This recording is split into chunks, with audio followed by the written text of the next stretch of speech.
Here's Cruiser. He's a 19-year-old Tennessee Walker, and he presented with some movement dysfunction, particularly weakness behind, tripping, instability.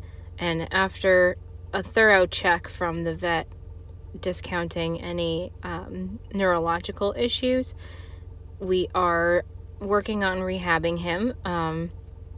He has pretty severe weakness behind, some discoordination from back to front, and as you can see, when he walks, he kind of rope walks in the back. The hind legs tend to spin out. They're pretty wobbly, and his hind legs tend to swing to the outside a lot. So here we're just getting started. This is the first week. And what I'm doing here is just doing a little basic serpentine, but I'm using a hill and the trees. And this is pretty challenging for him. When he's going down the hill, picking his way down is pretty difficult. His hind end kind of wipes out. It's really hard for him to coordinate his front end and his back end to make these little turns. He kind of pivots around his head. He's using his front end for balance. Going down this hill, would like to see that his hind end and front end kind of talk to each other to make that task happen. But you see, especially around the turns, his hind end swings out. And there's the, tripping. There, ideally, his left hind would stabilize his body, but that's pretty tricky for him. Going down this hill is tricky for him.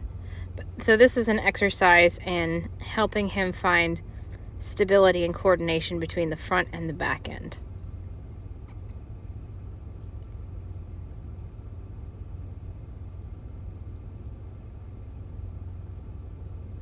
And here I'm just asking him to go up this hill very slowly, move in diagonal pairs, and just get stable.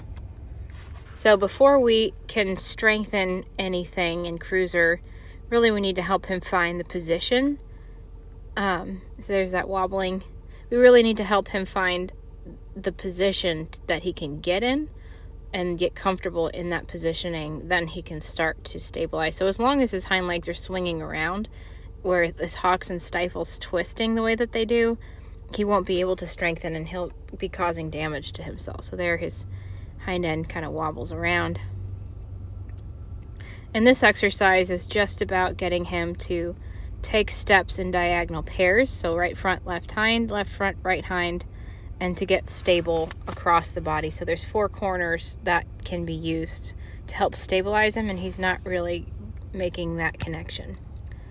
Here's another session where I'm asking him to just walk in that same coordination, but I'm asking him to move away from me so that his shoulders have to walk around his hind feet. And this is pretty tricky for him. I'd like him to move in diagonal pairs, which he sometimes makes. Left front, right hind, right front, left hind. He's pretty wobbly. He's pretty uncertain.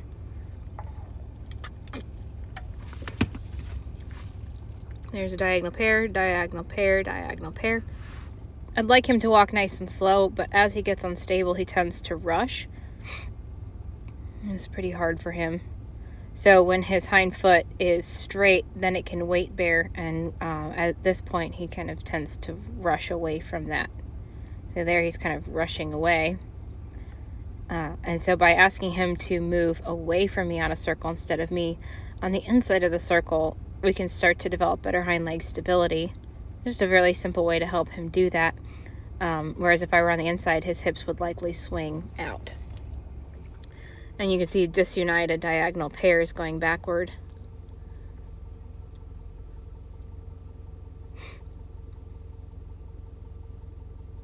And his expression is kind of tense at this point. He looks worried. He's not real relaxed. His body isn't working optimally. Horses aren't really fond of being out of balance. In fact, I would say they really dislike it. So his hips swing around. So here I would like him to have stability in his hind end and his front end to kind of walk around that. And walking in diagonal pairs so that his neck could relax and come out of his chest.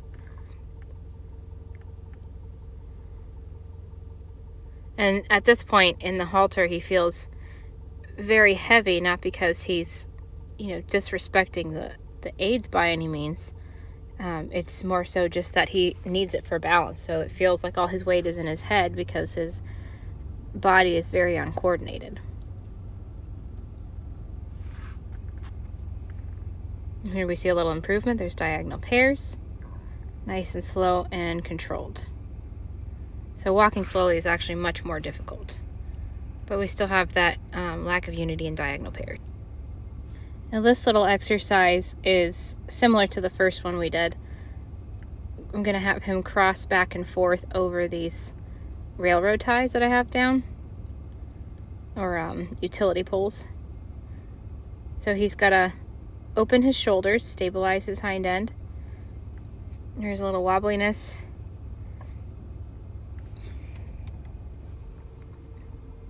That was pretty good there. He was able to bring his shoulders over and stabilize with his hind legs. Going down the hill is obviously more challenging.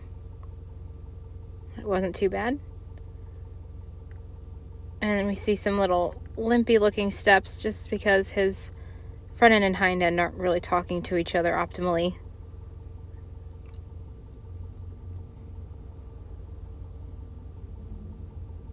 So he's got to cross and cross right back over, which means his hind feet have to start thinking about stabilizing the body while the front foot crosses over.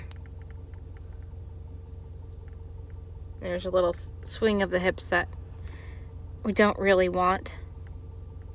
All of these exercises are just to help wake up these deep postural muscles, help increase coordination through getting him to sort of think a little bit differently, breaking up postural habits, increase balance, stability.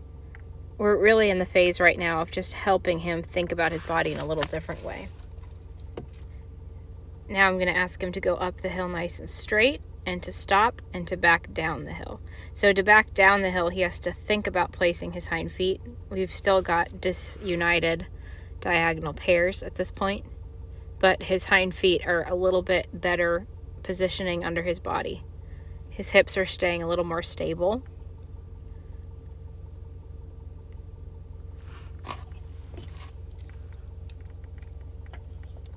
And you can see he's carrying his tail off to the right, which generally points to imbalance in the back, in the spine, crookedness through the body. We'd really like to see the tail carried in the center with just a little lift to it, not raised up high like an Arabian running around, but just with a nice little cup to it. So he's starting to be able to pick his way forward a little bit better here. The goal is to be able to go backward and then forward right away with some unity in the body. So there we have a diagonal pair going forward. Here we can already see a more united walk. We've got diagonal pairs. Right front, left hind, left front, right hind. He's looking a little more relaxed. He's not running away quite so much from his hind legs, dragging them around quite as bad. His hind legs are able to take steps forward and stabilize. We still have a little bit of tripping. When there's excess weight on the front end, it's hard to lift the front end off the ground because it's stabilizing the whole body. So he's going to trip sometimes. You can see how weak his stifles are, so that the area of muscles around his stifles are kind of like jello. They're very wobbly. And when he walks, you can see them looking for those muscles to stabilize his body, but not finding them. We have disunited diagonals still. So here's an exercise to help strengthen the area around his stifles. So when I push his tail into the base of his pelvis, you can see those muscles activate. So there they're relaxed. There they've activated. There they're relaxed. And the tail pull allows him to open up his SI area, stretches back.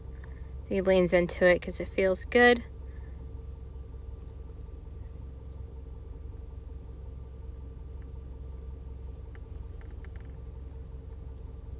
And then by pulling his tail to the side, we're activating those muscles around the stifle as well, which helps stabilize the stifle joint. The stifle joint's kind of like your knee. It wasn't made to twist tight side to side, so if it's twisting side to side like his are, it's indicative of weakness.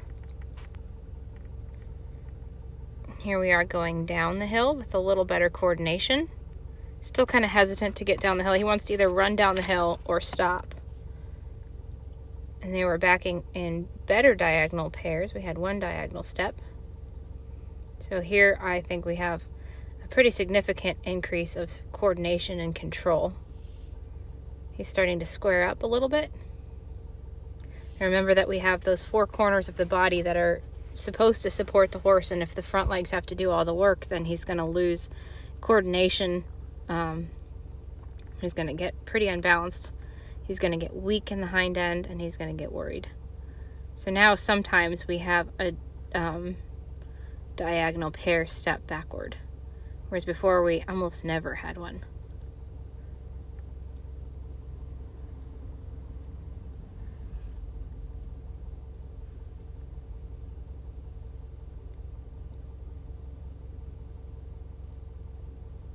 And here again we have tail pulls. So he's leaning into it, opening up his low back. Dysfunctional movement patterns are always going to create soreness in the back. So here his hocks are much straighter, whereas before they were turned in. And that was just due to weakness behind and instability that was making his hocks and stifles twist. So the muscles around the joints are necessary for the joints to have weight bearing, for the hind legs to have weight bearing. And if they aren't strong, then the hind legs kind of just swing around, and the horse becomes dependent on their front end to move around. But then once the front end gets overburdened, they trip and they get sore there, and then they kind of have nothing. So there's a little tail tuck. And again, you can see pretty easily, there's the muscles relax around his stifles and contract. And then they're going to relax and contract. And it's looking much more obvious because those muscles are getting more developed. And contract. And relax. And now we have a tummy tuck. So by tickling his tummy, we can lift his abdominal wall. So there we give it a little tickle, and we can lift the abdomen. So all of these muscle groups are necessary for moving this horse in a more functional pattern. If he doesn't have a good abdominal tone, he won't be able to move differently. So we've got a funky right diagonal, so that right front tends to lock up when backing up. So when he goes backward, we've got left diagonal, right diagonal, and they're kind of moving in different lengths of stride. And here we have, I think, a rounder appearance to his hips. I think we have a more united walk.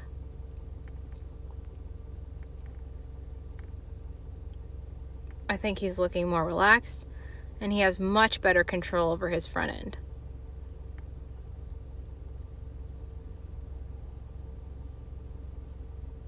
So those hind feet are actually starting to carry a little bit. So they come under and carry, come under and carry, come under and carry, under, carry.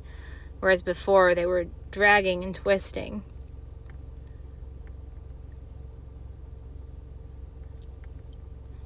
So just a little improvements week by week. And he hasn't knocked a pull yet. Just pretty cool. His tail's a little more center. His neck's a little less rigid. It's starting to come down. He's starting to breathe better. He's licking and chewing. He's much more relaxed. Older horses are going to take a little bit longer too to develop muscles and to change their postural habits. And gaited horses seem genetically predisposed to hind end weakness. So it takes a little bit longer for those couple reasons, but they all are capable of better stability. There we have some yawning. It's all good stuff. Much better stability. And I think his hips are looking a little rounder. I'm going to go the other way. All these exercises are really, really simple, but the purpose is to put his body in a correct alignment and let the muscles that hold that alignment start to wake up and get toned and get capable of carrying him that way. So it isn't just about movement, it's about movement in correct posture. Because every movement, every step that he takes out of alignment is building the wrong muscle and atrophying the right muscle. And every step that he takes in the right posture is building the right muscles and atrophying the wrong muscles. So the muscles that we want to relax a little or atrophy a little are the underneck and his front end that has to carry too much because it gets sore, it gets overworked, it gets overburdened, and his hind end gets weaker and weaker because they're not being used. So his core, his top line, his thoracic sling, his hind end muscles, the muscles around his stifles, the glutes, the hamstrings, all of them have a part in carrying this horse's body. So instead of relying on just the front end to carry him, we have to get the whole body involved. So here we have a slower but not sluggish walk. It's much more controlled. He looks much more relaxed. His tail is a little more relaxed. His front feet are coming off the ground with more control. His joints aren't so locked. I think overall we have a much happier horse. We've got good lift there.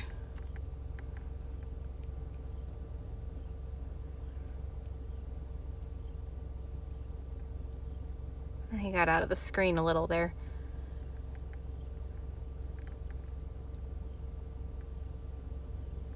And now he feels easier and lighter to lead.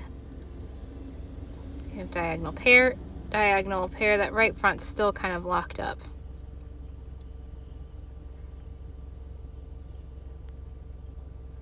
That one was better.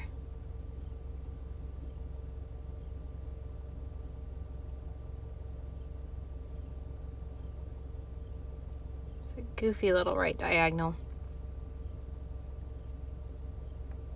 The backup has improved a lot, but it still has a ways to go.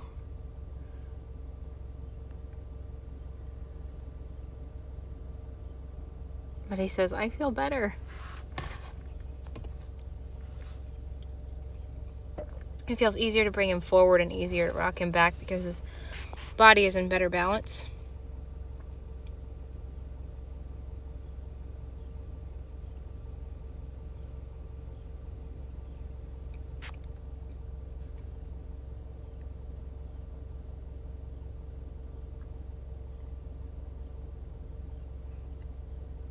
So this exercise is similar to the railroad ties that he went over earlier, but it's a little tighter, so he's got to get a little more coordinated.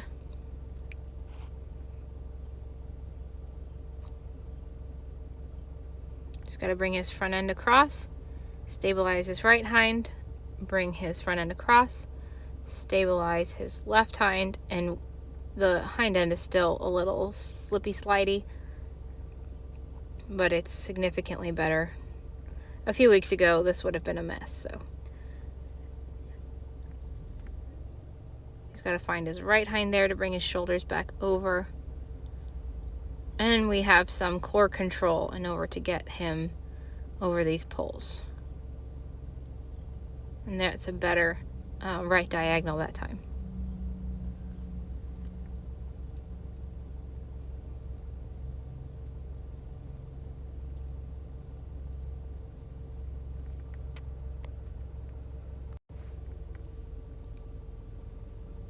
Easier to bring him forward. We have better diagonal pair movement.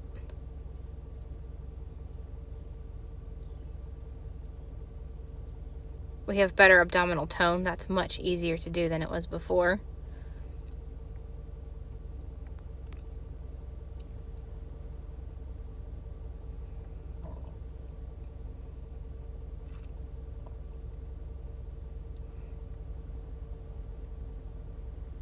Now that tummy just comes right up. So we're bringing his rib cage up.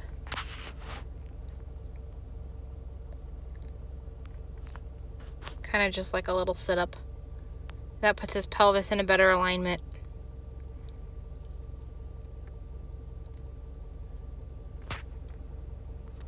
And here's the tail pull, so he's got to engage the muscles around his stifles.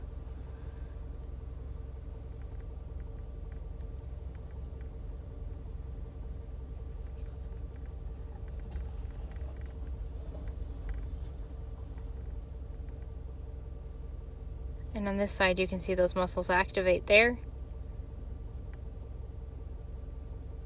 And before it felt like I could almost pull him over, and now he's much better at resisting the pull. And the tail pull backward is for a low back stretch.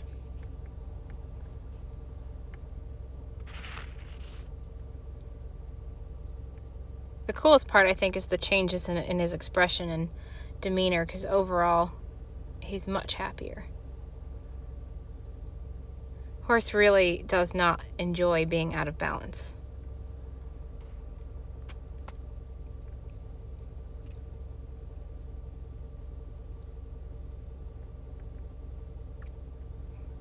And you can see how engaging those muscles brings his pelvis into a better alignment, so it's not rotated down, causing strain on his low back.